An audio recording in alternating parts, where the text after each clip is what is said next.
প্রিয় দর্শক আসসালামু আলাইকুম। সবাইকে স্বাগতম জানিয়ে শুরু করছি আমার আজকের পর্ব। আজকে আমি আপনাদের ময়দার সবজি আর সামান্য পরিমাণ মুরগির মাংস দিয়ে ভীষণ মজার এবং খাস্তা কচুরি তৈরি করে দেখাবো। এটা তৈরি করা খুবই সহজ, একদমই ঝামেলা ছাড়াই ঘরে থাকা অল্প কিছু উপকরণ দিয়ে এই কচুরি তৈরি করে নিতে পারবেন। খেতে দারুণ মজার হয়। আশা করছি আমার আজকের এই রেসিপিটি সবার কাছে অনেক বেশি ভালো লাগবে। তো চলুন রেসিপিটি দেখে নিচ্ছি। প্রথমে একটি মিক্সিং বলে 1 কাপ ও 1/4 কাপ পরিমাণ ময়দা দিয়ে দিচ্ছি।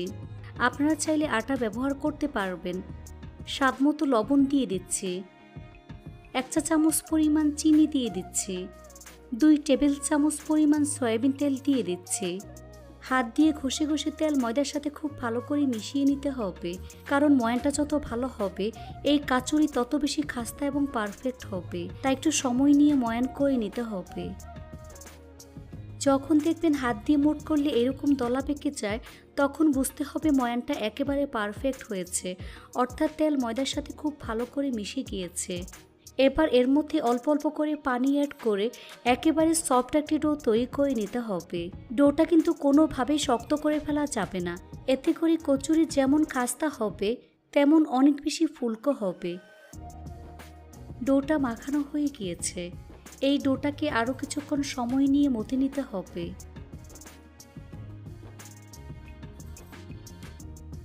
তো আমার ডোটা রেডি হয়ে গিয়েছে। উপরে ভিজা টাওয়াল দিয়ে ঢেকে দিচ্ছি, এতে করে ডোটা ড্রাই হয়ে যাবে না, একেবারে সফট হবে। তারপর ঢাকনা দিয়ে ঢেকে রেস্টে রেখে দেব প্রায় 30 মিনিটের মতো।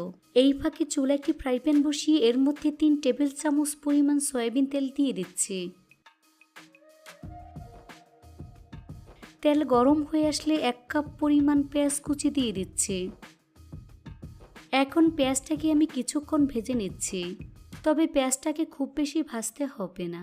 যখন দেখবেন পেঁয়াজের কালার কিছুটা চেঞ্জ হয়ে নরম হয়ে গিয়েছে, তখন এর মধ্যে 1/2 চা চামচ পরিমাণ আদা বাটা ও 1/2 চা চামচ পরিমাণ রসুন বাটা অ্যাড করে দিচ্ছি। সাথে 1/2 চা চামচ পরিমাণ জিরা বাটা অ্যাড করে দিচ্ছি। বাটা মশলাগুলো পেঁয়াজের সাথে কিছুক্ষণ কষিয়ে নিচ্ছি, যাতে মশলার কাঁচা গন্ধ চলে যায়।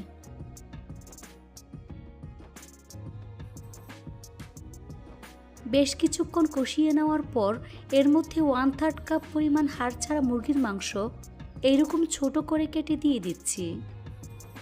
মাংস মশলার সাথে খুব ভালো করে মিশিয়ে কিছুক্ষণ কষিয়ে নিতে হবে।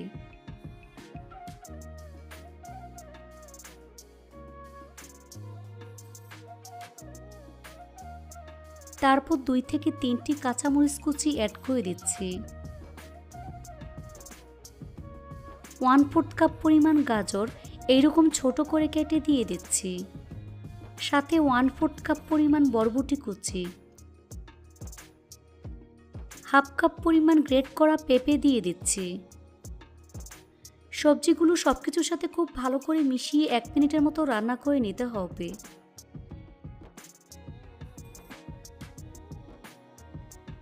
তারপর এর মধ্যে একে একে মশলাগুলো অ্যাড করে দিচ্ছি। প্রথমে দিয়ে দিচ্ছি 1/2 চা চামচ পরিমাণ মরিচের গুঁড়া, হলুদের গুঁড়া 1/4 চা চামচ পরিমাণ, ধনিয়ার গুঁড়া 1/2 চা চামচ পরিমাণ, 1 চা চামচ পরিমাণ চিকেন রোস্টের মশলা দিয়ে দিচ্ছি। 1/2 চা চামচ পরিমাণ গরম মশলার গুঁড়া, স্বাদমতো লবণ দিয়ে দিচ্ছি। মশলা সবজির সাথে খুব ভালো করে মিশিয়ে নিতে হবে। এভাবে 2 থেকে 3 মিনিটের মতো কষিয়ে নিতে হবে।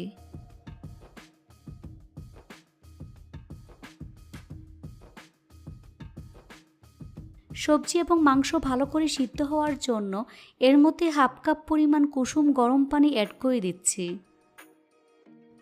আবার সবকিছু ভালো করে মিশিয়ে নিচ্ছি। চুলার আঁচ মিডিয়াম টু লো হিটের মাঝামাঝি রেখে ঢাকনা দিয়ে ঢেকে রান্না করব যতক্ষণ পর্যন্ত না পানি শুকিয়ে আসছে। এর মধ্যে ঢাকনা সরিয়ে নেড়ে দিতে হবে, তা না হলে তলানিতে লেগে যাবে। কিছুক্ষণ পর ঢাকনা সরিয়ে সবকিছু ভালো করে মিশিয়ে নিচ্ছি। এখন এর মধ্যে 1 টেবিল চামচ পরিমাণ সয়া সস দিয়ে দিচ্ছি। সাথে 1 টেবিল চামচ পরিমাণ চিলি সস অ্যাড করে দিচ্ছি। আবারও সব কিছু খুব ভালো করে মিশিয়ে নিতে হবে।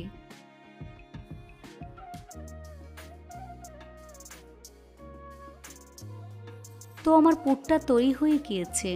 এখন চুলা থেকে নামিয়ে এটাকে ভালো করে ঠান্ডা করে নেব। ফিরে আসলাম 30 মিনিট পর। এখন ডোটাকে কিছুক্ষণ সময় নিয়ে মথে নিচ্ছি।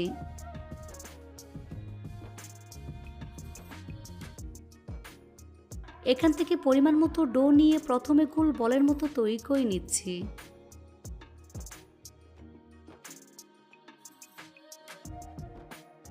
এই তো একটি বল তৈরি হয়ে গিয়েছে।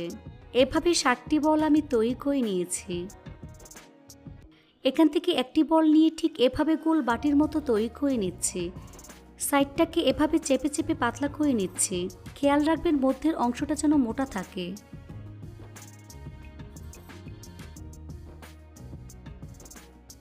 দেখুন বাটির মতো শেপ দিয়ে নিয়েছি। এর মধ্যে পরিমাণ মতো পুর দিয়ে দিচ্ছি।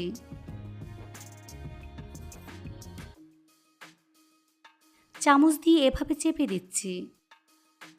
তারপর ঠিক এভাবে মুখটা বন্ধ করে দিচ্ছি। খুব ভালো করে পেঁচিয়ে পেঁচিয়ে সিল করে নিতে হবে, তা না হলে ভাজার সময় পুর বের হয়ে যাবে। বাড়তি এই অংশটা আমি ছিঁড়ে ফেলে দিচ্ছি। আঙুল দিয়ে এভাবে চেপে চেপে মিশিয়ে নিচ্ছি। হাতের তালুর সাহায্যে এভাবে আলতোভাবে চেপে চ্যাপটা করে নিচ্ছি। এই কাজটা খুবই সাবধানে করবেন। এখন একটি প্লেটে তুলে নিচ্ছি। সবগুলো কচুরি একইভাবে তৈরি করে নিয়েছি। কচুরি ভাজার জন্য চুলায় একটি কড়াই বসিয়ে পরিমাণ মতো সয়াবিন তেল দিয়ে তেলটাকে মিডিয়াম আঁচে গরম করে নিয়েছি। এখন চুলার আঁচ মিডিয়াম টু লো হিটের মাঝামাঝি রেখে এর মধ্যে একে একে কচুরিগুলো আমি দিয়ে দিচ্ছি। কিছুক্ষণ পর যখন দেখবেন কচুরি উপরে ভেসে উঠেছে, ওই পর্যায়ে উল্টে দিচ্ছি। বেশি জোরে আছে কচুরিগুলো ভাজা যাবে না, তাহলে কচুরি ফুলকো এবং খাস্তা হবে না। তাই চুলার আঁচ মিডিয়াম টু লো হিটের মাঝামাঝি রেখে একটু সময় নিয়ে গোল্ডেন ব্রাউন কালার এবং ক্রিস্পি করে ভেজে নিতে হবে। ভাজা হয়ে গিয়েছে, দেখুন খুব সুন্দর কালার চলে এসেছে। এখন তেল থেকে নাস্তার প্লেটে তুলে নিচ্ছি। দেখুন আমার কচুরিগুলো দেখতে মাশাআল্লাহ কতটা সুন্দর এবং কতটা খাস্তা হয়েছে। এটা শুধু দেখতেই সুন্দর না, খেতে কিন্তু অসম্ভব মজার হয়েছে। বাড়িতে এভাবে একবার হলেও তৈরি করে দেখবেন। এটা বাসার ছোট থেকে বড় সবাই অনেক বেশি পছন্দ করবে। রেসিপিটি ভালো লাগলে অবশ্যই একটি লাইক দিয়ে দিবেন। ফ্রেন্ডস অ্যান্ড ফ্যামিলির সাথে বেশি করে শেয়ার করবেন। সবাই অনেক বেশি ভালো থাকবেন। আল্লাহ হাফেজ।